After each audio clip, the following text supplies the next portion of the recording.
here is all of it ready to be quilted. I completed the top, I sewed it all together. You can see the pattern now. And this is the batting in between, this is the backing, and this is the top, the batting, and the lining. Now I am going to quilt it, sew it all together. That is the next step. I used an adhesive spray to hold it together so I don't need pins. Now I want to show you how I quilt. I quilt with the machine. This is not the traditional way of hand quilting. I did the hand work when I cut it.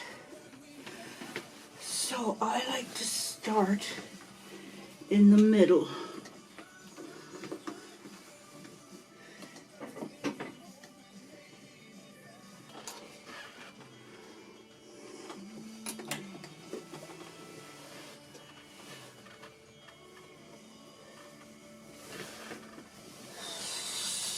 So,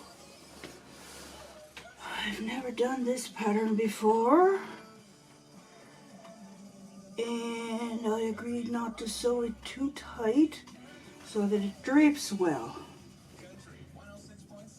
I think, so I'm going to do sew it zigzag. You have to sew something to hold the 3 layers together.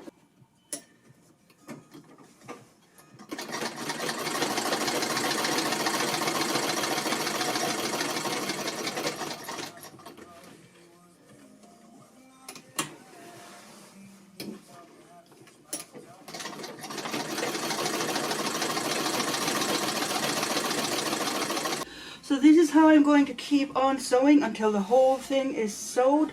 I'm going to sew along the seams and do this. I'm just sewing on top. That, let me show you.